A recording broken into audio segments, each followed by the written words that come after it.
大家好，我的名字叫周琪琪，这是我写的书。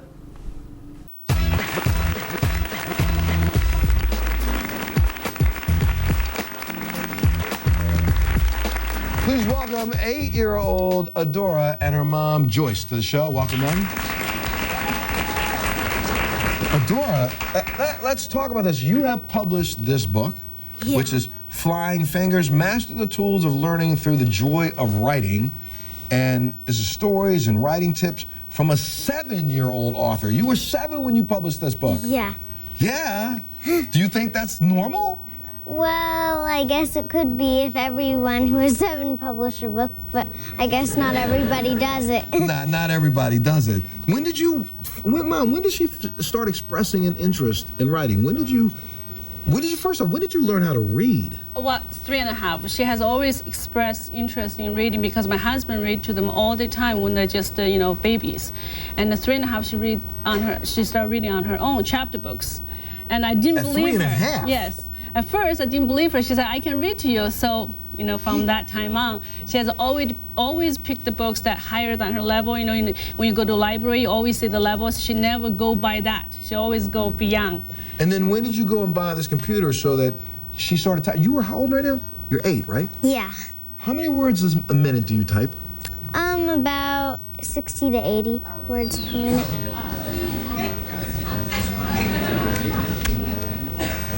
All of a sudden, I just started feeling inept. Okay, 60 to 80 words a minute that you type. For you to bang out one of your short stories, how long does it take you to write a story? Oh, maybe 2 weeks, 3 weeks. Yeah. So you write one for 3 weeks, go back and dust it off, and it's perfect, then move on to the next one. You also read multiple books at one time. Yeah. Where's the teacher of the high school people around here? Do you hear this girl? She reads 3 books at the same time, all the time. She's writing 2 or 3 stories at the same time. What do you want to be in life when you grow up? What are you going to be? Well, President? I just probably want to be a writer, but I probably also have other jobs too. Along the way, a couple other jobs, right? Yeah. But I mean, I think if you are already getting ready to publish book number 2, is that right? Yeah. What is that book going to be about? It's going to be her poetry collection, about 150 poems. It's called Dancing Fingers. Wait a minute. She's got 400 books, 400 stories already, 150 poems. What else do you do? Do you draw? Do you paint? Yeah, I like drawing a lot, and I also like cooking. Cooking? Yeah. Cooking? What do you cook?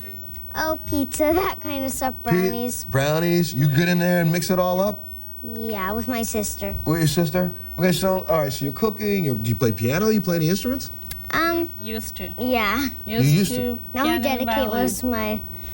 Most of your work is to writing. Yeah.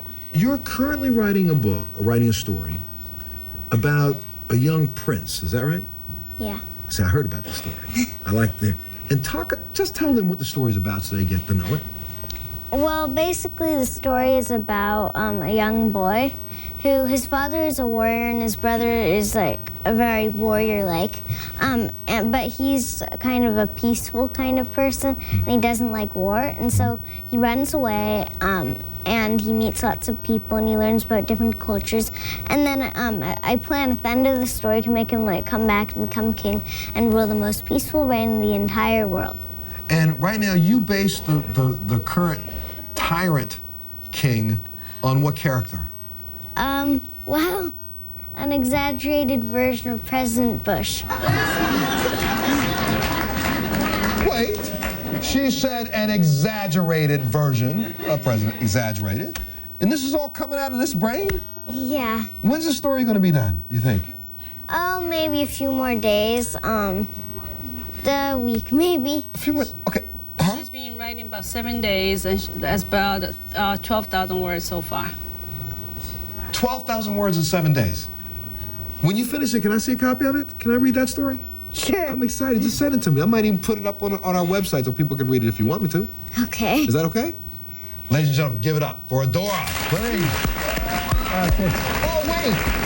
I got to go to break, but I almost forgot something. Tell them where the proceeds where some of the proceeds from your book are going. Well, I plan to Sugar is for little boys who always clean up their toys. Adora Svitak is an 8-year-old literary prodigy who has written hundreds of short stories and dozens of poems equaling more than 380,000 words. She can also type over 80 words per minute. How's that for overachieving? She's a pint-sized girl making a huge impact on children across the nation. Northwest Cable News' Greg Copeland introduces us to an author unlike any other. 330,000 words and counting. She's a young writer who definitely lets her fingers do the talking. From ancient Egypt to the Renaissance, she's putting her imagination to good use. This is her first book titled Flying Fingers. We have 8-year-old Adora Svitak joining us now in studio to talk about the brand new book. Thanks for coming in today. You spent a lot of time at the keyboard. What's it like? I just like putting my stories onto paper, so it's really fun for me. You're getting a lot of praise, not for just the amount of words you type. This is a 250-page book, but you're getting a lot of praise for the words you use and how you write. Tell me about your writing style. I like to use a variety of writing, but mostly I just do fantasy and historical fiction because those are my two favorites. Those are your two favorites. They're very conversational pieces, a lot of characters in there talking. Where do you come up with the storylines? I usually, when I just begin the story, they usually come to me really easily. Well, it sort of just follows the rest of the story. Now, having the story is one thing. Being able to write it or type it is another. You're 8 years old and you type, did you tell me 70 words a minute? Yeah, about. And you start 70 words a minute, 70 words a minute. And you started just 2 years ago when you were 6. How was that getting acquainted with the keyboard? My mom just bought me a laptop, so I liked to do the keyboard. It's just really fun. What's a day in the life of Adora? You get up in the morning, do you go to school, do you come home? How much time do you spend on the keyboard? Well, I'm homeschooled, so we really have school in the afternoon. So I just spend most of the morning writing stories, and then usually I just play a little bit with my sister, read a bit, maybe draw, and then in the afternoon we have class. What advice do you have for, I guess, other aspiring young writers, other people your age who maybe have not found a way to write their first book at 8 years old? I would tell them just to be creative as they can, not to worry about making mistakes, just letting their ideas get on paper. Are you going to be starting your next book anytime soon? When can we expect the next 330,000 words? Maybe I'm trying to begin it right now, but I think it might come out by maybe next year, maybe somewhere in April or March or so. Well, we'll keep an eye on it. 8-year-old Adora Svitak, it's a pleasure to have you in. Good luck with everything. Thank you very much for coming in. Thanks for inviting me. If you'd like to meet Adora, and she's pretty adorable, isn't she? She'll be in the Seattle area today. Lake Forest Park, to be specific. Just head to Third Place Books at the Lake Forest Park Town Center at 3:30 to go see her. Tonight, the remarkable story of a person who's dedicated to helping children become better readers and writers. But she's not a teacher or a parent. KIRO 7's Mona Locke introduces us to a very special 8-year-old girl. Adora Svitak is a remarkable child. By the time she was only 7 years old, she had written hundreds of stories. A California publishing house was so impressed, they published her book, Flying Fingers. And now this child prodigy has a message for other children. Her fingers fly across the keyboard. Adora is creating yet another story. The words and the ideas flow with amazing speed. Usually I write every day, and I've got 10 stories I'm working on right now. I like to switch back and forth. She's not your typical second grader. I read about 2 to 3 books a day. I like to write fantasy and read fantasy. I also like historical fiction. Those are 2 of my favorites. When she was 5, her parents noticed something unusual. She loved to write, creating pages at a time. Usually for 5-year-olds, they don't quite write that long. So I thought, this girl maybe has something in her. They are stories of spoiled princes and knights and magic gone awry. Adora hopes what she writes will inspire other children. And with her imagination and a PowerPoint presentation, she's been giving Seattle area school kids advice, emphasizing the importance of reading and writing. You can read and understand things better, and you can write to learn how to put that into words and let your creativity flow. And while Adora is exceptional, Joyce Vitak believes many other children also have the potential to excel. Really spend time with your children and pay close attention and really show sincere interest in their work. And Adora's advice? Practice really helps. Adora's book, Flying Fingers, will be translated into a Chinese-English version by Publishing House in Beijing in January. Adora says when she grows up, she'd like to continue writing and aspires to be a teacher or an artist. Back to you. I think she's already grown up. Go to KairoTV.com and find out more about this marvelous young lady, Adora Svitak, and learn when other books that she has in the works will be published. Pretty amazing, Wow. isn't she? Right, so give me a sense. Right now, you've been doing this for how long? When did you start? I started writing longhand at 4, and then I began actually typing like real short stories when I was 6, and I got a laptop. And then I really began... You got a laptop, sorry. You got a laptop when you were 6? Yeah. It wasn't this one though, it's that black one broke. Anyways, so I kind of... And then I really began writing really good stories like around 7 and 8, and that was a really good period. And some of my short stories are more kind of slightly childish. And that was how I began. That's kind of what I'm doing now. Yeah. So if there's going to be so many people that will see this piece at home, what is your advice? What do you say that helps inspire? In a short message, what is it that can make people love to read and write like you do? Well, I show them kind of slides of exactly how I read and write, how reading and writing is so interesting, and how writing you can express yourself and share your ideas and help people understand you. And it's so fun, and you can just let your ideas flow and you don't have to hold them back. And it's also just, the experience is really great. But most kids would rather sit in front of the cartoons or TV than they would in front of the computer typing out a story every day. So what do you say to them? How do you tell them, hey, try this, it's fun? Well, I show them the process and how fun it is, and I really make it really funny and easy, and I show them what you can write, and I show them that you don't have to hold back any crazy ideas. I write just the craziest things, like robots eating something, and then whole robot revolutions, and a bunch of kids shouting and screaming, overthrowing the principal. That is like just crazy ideas, and they realize how fun it is, how you don't have to hold back anything. Hard work makes me proud and happy. It's a good kind of disbelief when you accomplish something good. This is me sending out sample stories to a publishing house. And writing has taken me all the way to New York to be on Good Morning America. I showcase what I can do to inspire everybody, and writing on a live show is very exciting.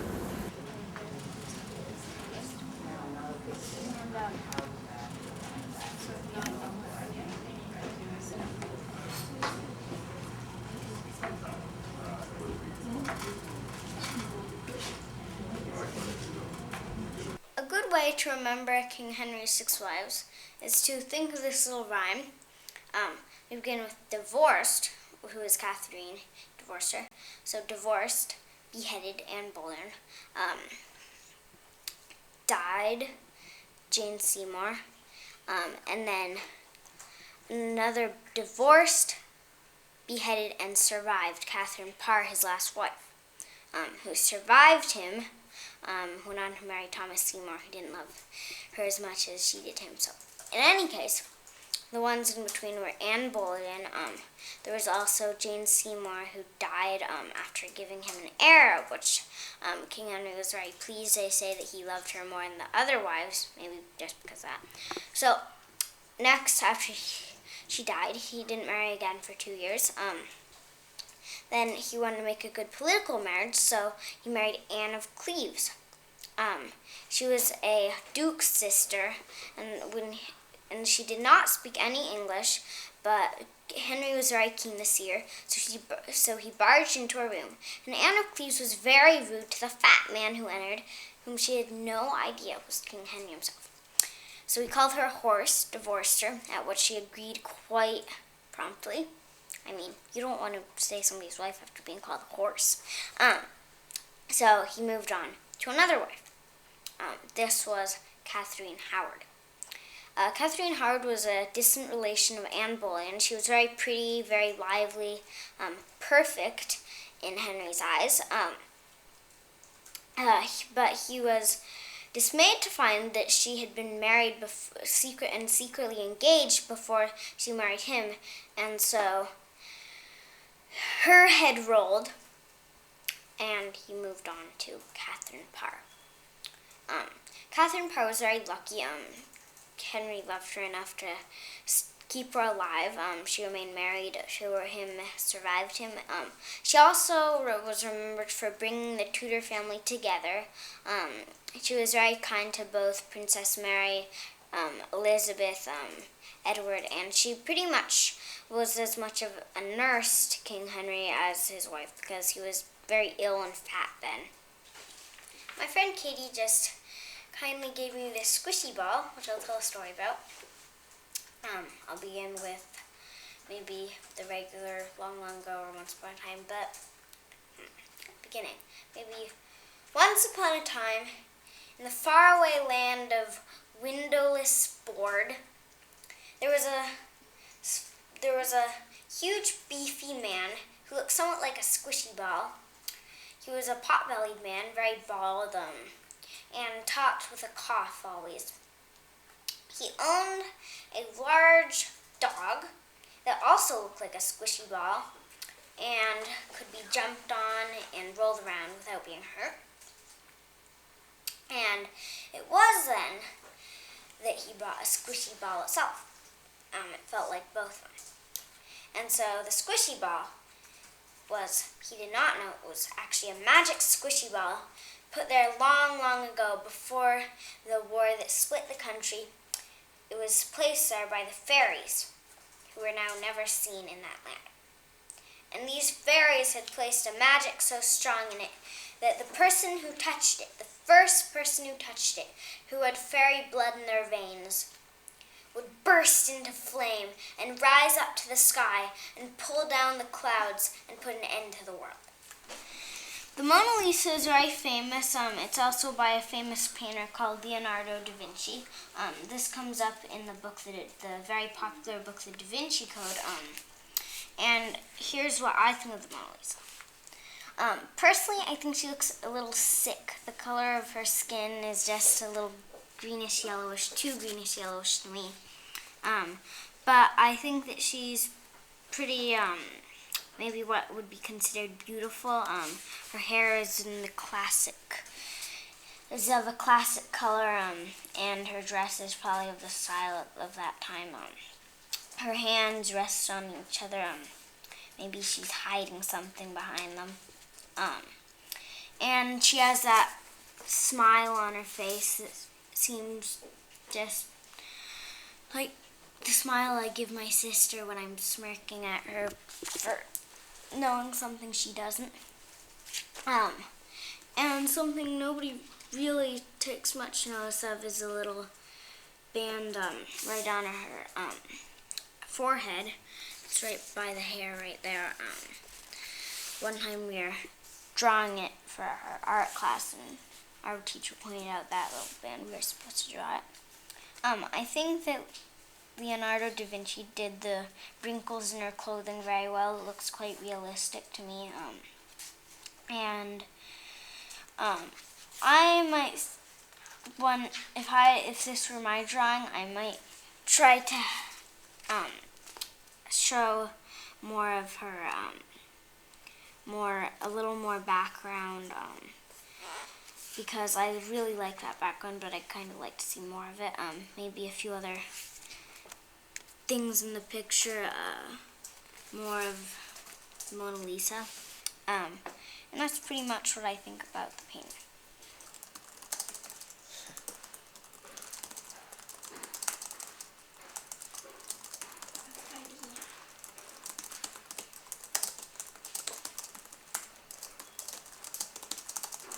Anyway, so I can like change the font from Pristina, which is more of a writing font, to Palatino Linotype, which looks better, not old. I can make it italic, make it underlined. Another cool thing I've always liked is that I can get a background color that is seriously ugly, but it is cool to have a background. There's also this thing called fill effects, which is like you can have something like that, and then it gives you that.